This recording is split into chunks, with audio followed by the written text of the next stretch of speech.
I'd accepted my fate as a ghost, haunting the glass towers of Manhattan's financial district. 14 years at Mitchell & Sterling, one of Wall Street's most prestigious investment firms, and I still felt like a shadow sliding through the marble halls of One World Trade Center. My name is Michael Thompson. I'm 44 years old, and for over a decade, I'd been the invisible man who kept the entire machine running while others took the credit. It was December 21st, a brutally cold Friday, with that biting wind that whips between the skyscrapers and cuts right through you. The Hudson River looked gray and unforgiving from our offices on the 72nd floor. I stood outside the building entrance on Vesey Street, adjusting my Yankees scarf that my daughter had given me for my birthday, debating whether to attend the company Christmas party or just catch the subway back to Brooklyn. My wife, Sarah, had encouraged me that morning as she made breakfast in our brownstone in Park Slope. She stood by our kitchen island, brewing coffee in the French press we'd gotten on our honeymoon in Seattle 20 years ago, and said with that smile that still melted my heart, "Michael, maybe tonight will be different." Our son, Jake, 22 and home from Colombia for winter break, looked up from his laptop and said, "Dad, you're brilliant. One day they'll see it. I know they will." Our daughter Emma, 17, a senior at Stuyvesant High, hugged me tight before I left. "Dad, you're amazing. Something good is coming. I can feel it." The elevator to the 72nd floor was packed with colleagues discussing their holiday plans. Some were jetting off to Aspen, others to their family homes in the Hamptons or Martha's Vineyard, a few heading to warmer climates in Miami or Hawaii. No one acknowledged my presence. I was invisible, as always. The past few weeks had been particularly brutal. Rumors of layoffs were everywhere. The market was volatile, interest rates were climbing, and we'd lost several major clients to firms in London and Hong Kong.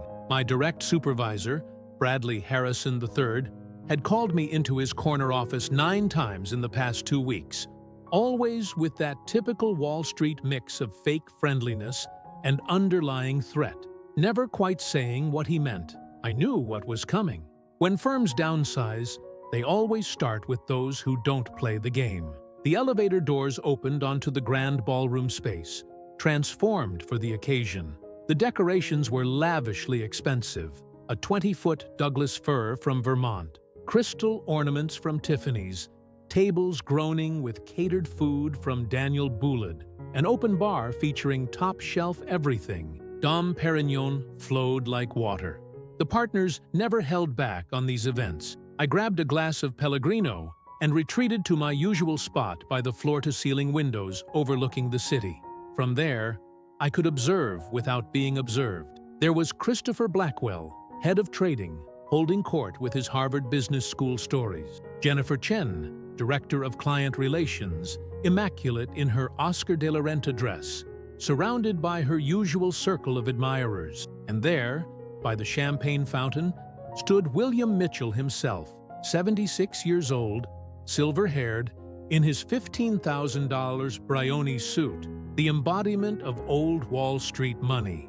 I thought about all those years, the nights spent perfecting pitch decks that others would present as their own work. The weekends sacrificed solving crises while my kids grew up without me. The Goldman Sachs merger 6 years ago, where I'd spotted the regulatory issue that saved us from a $400 million disaster. Bradley Harrison had presented my analysis to the board as his own insight. I'd remained silent, paralyzed by that unspoken Wall Street rule: don't rock the boat if you want to survive. Suddenly, the chatter died down. William Mitchell tapped his crystal flute with a silver spoon. The room fell silent immediately. My heart began racing. This was it, the layoff announcement. "Ladies and gentlemen," he began in that commanding voice that had intimidated generations of bankers and CEOs. "This year has been particularly challenging. Fed policies, geopolitical uncertainty, fierce competition from Singapore and Dubai. We've weathered quite the storm." A murmur rippled through the crowd. I pressed myself further into my corner, gripping my untouched water glass.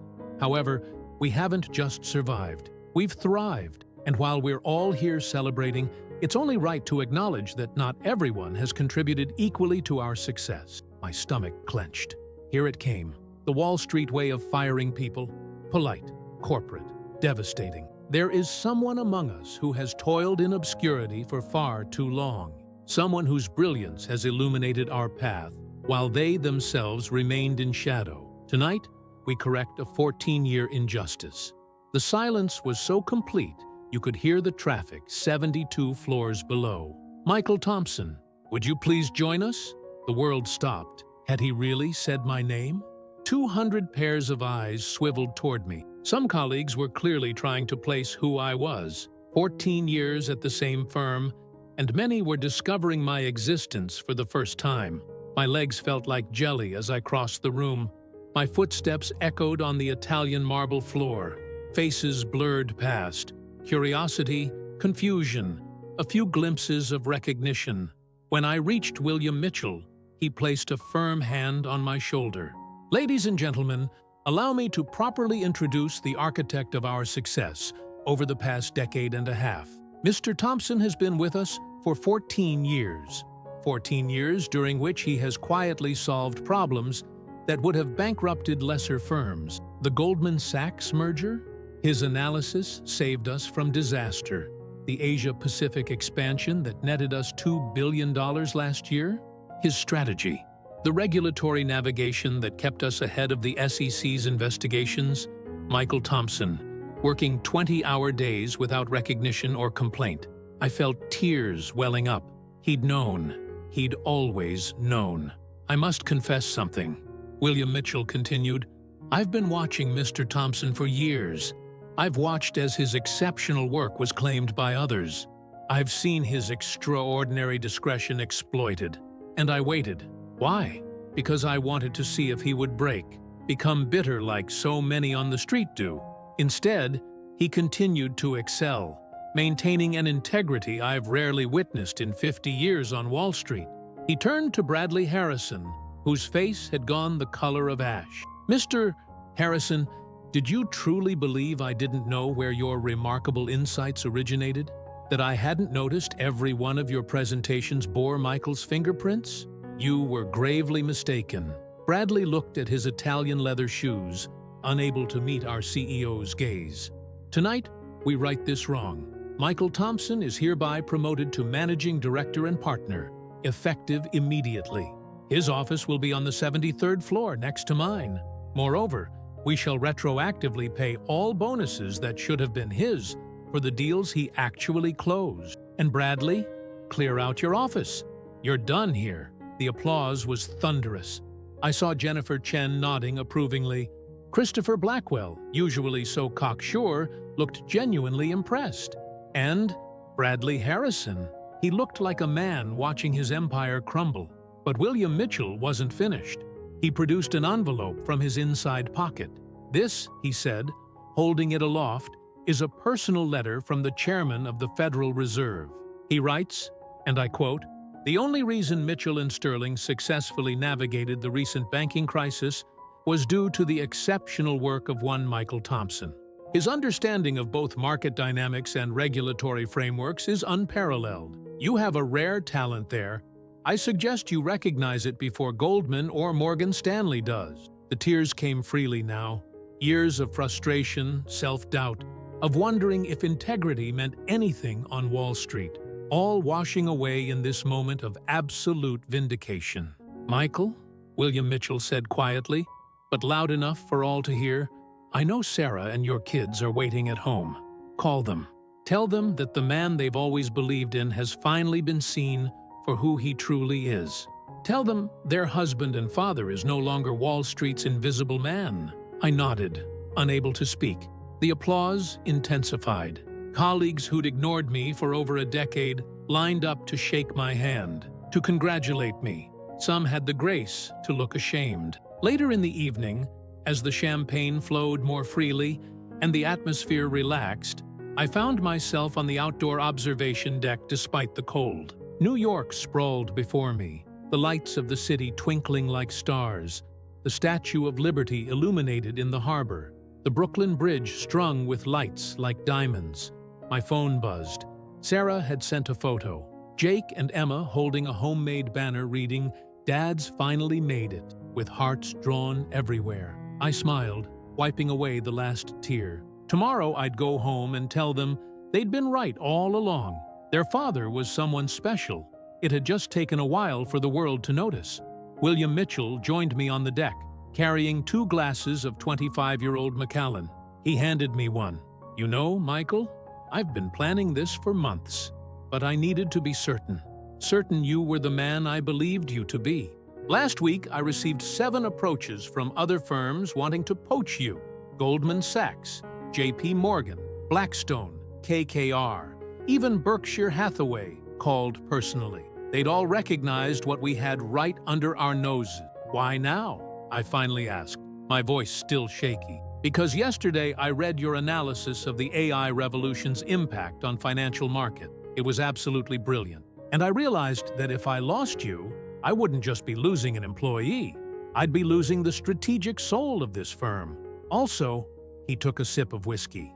My granddaughter, Ashley, has been working as an analyst in your division for 18 months. She told me you're the only senior who truly mentors the juniors, who takes time to teach not just the what, but the why. Never seeking glory, always building others up. That's when I knew I couldn't wait any longer. The rest of the evening passed in a golden blur. Bradley Harrison had been escorted out by security.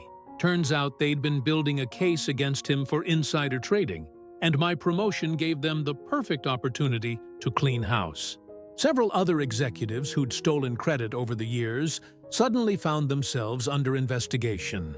At 2 in the morning, I finally left the building. Snow had begun to fall, transforming Lower Manhattan into something from a movie. A black town car was waiting, arranged by Mitchell. The driver, a cheerful guy from Queens, grinned at me in the rearview mirror. "Hey, you're the guy everyone's talking about. About time someone decent got recognized in this Shark Tank. Am I right?" The journey to Brooklyn was surreal. Manhattan passed by the frosted windows, and I saw the city differently, as though my new position had given me new eyes. When I arrived at our brownstone, every light was on. Sarah was waiting at the door, still dressed, her eyes bright with excitement and unshed tears. "I knew it," she whispered, throwing her arms around me. "I've always known it. You were meant to shine, Michael. Always." We sat in our kitchen until dawn, drinking coffee and talking about everything that would change. The salary that would allow us to finally buy that house in the Hamptons we'd dreamed about. The college funds for the kids that would now overflow. The ability to help Sarah finally open her own art gallery. Jake's medical school without crushing loans. Emma's choice of any university in the world. "But you know what makes me happiest?" Sarah said, as the sun began to rise over Brooklyn. "It's that you won't have that defeated look anymore when you come home. That look of a man giving everything and receiving nothing in return." Monday morning, I entered my new office. 73rd floor, panoramic views across Manhattan, the Hudson, and beyond. On the mahogany desk, a gold nameplate, Michael Thompson, Managing Director and Partner. Beside it, a bottle of 1947 Chateau d'Yquem with a note from Mitchell, "To new beginnings. In 5 years, I retire. This firm will need a new CEO. The board has already agreed. Think about it." WM, I sat in my leather chair and gazed out at the city. The Freedom Tower gleamed in the winter sun. The Hudson flowed toward the Atlantic, and America's financial capital hummed with energy. My phone rang.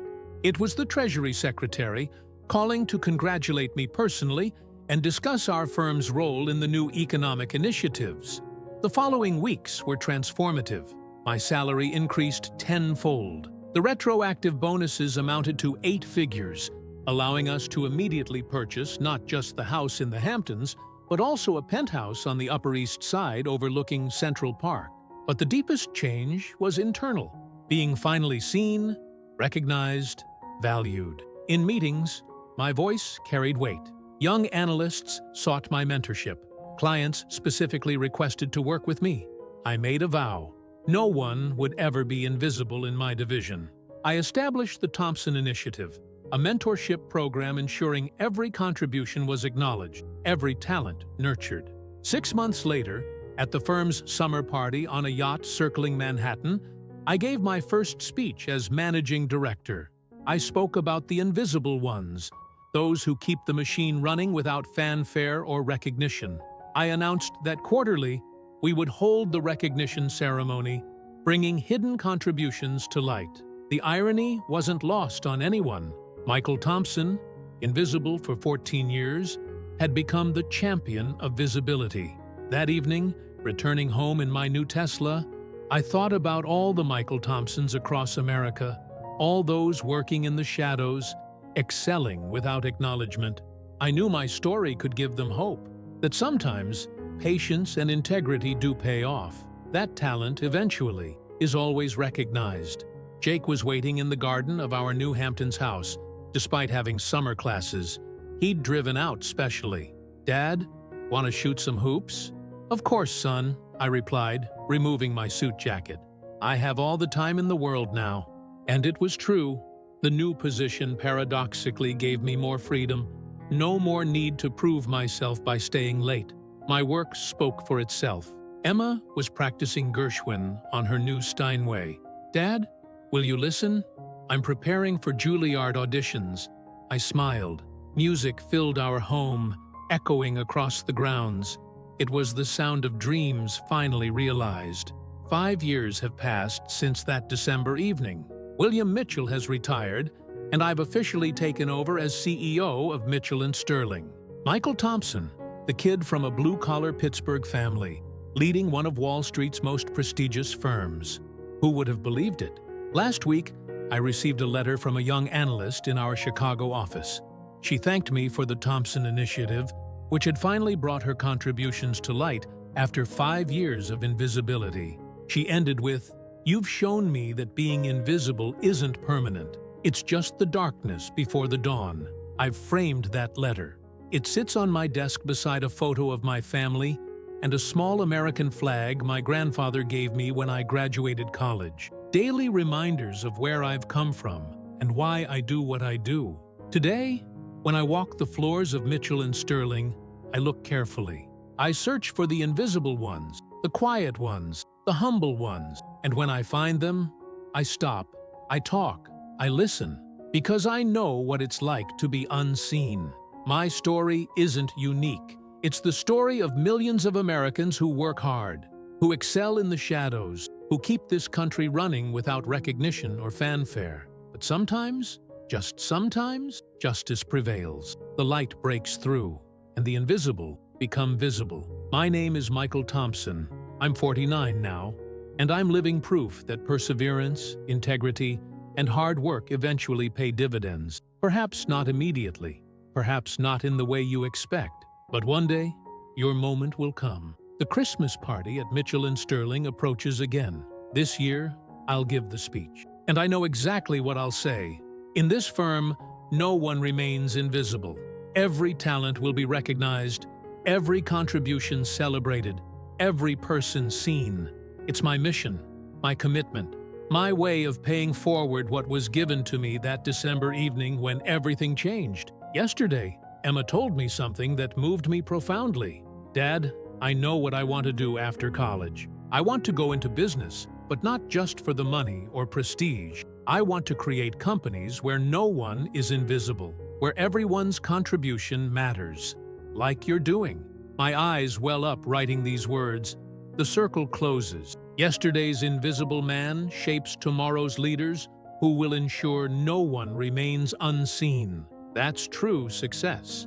Not the titles, not the money, not the corner office overlooking Manhattan. It's transforming your suffering into strength for others. It's turning your past invisibility into a beacon for those still in the shadows. My name is Michael Thompson, and if you're reading this feeling invisible, know this: your moment will come. Keep excelling, keep working with integrity, and one day, when you least expect it, someone will switch on the light, and you'll discover you were always a star. You just needed the right moment to shine. The lights of Manhattan glitter below me. Wall Street never sleeps, just like the dreams of those working in the shadows, waiting for their moment. And now it's my turn to be that light for others. Like the Statue of Liberty guiding immigrants home, I'll guide the invisible toward the recognition they deserve. So tell me, what's your story? Have you ever experienced that moment when everything changes? When the invisible becomes visible? Share your experience in the comments below. Your story might be exactly what someone needs to hear today. Hit that subscribe button and ring the notification bell so you never miss stories like this. Every week, we share real stories of American professionals who transformed their invisibility into strength. Smash that like button if this story touched your heart. Share it with someone who needs to hear that their moment is coming, because together, we can make the invisible visible. Together, we can change the culture of corporate America, one recognition at a time. Join me next week for another story that will, I hope, light up your day as that December evening lit up my life. Remember, you're all stars. You just need to wait for your moment to shine. Peace out. And remember, believe in yourself. America was built by people who believed in themselves when no one else did. Your time is coming, I promise.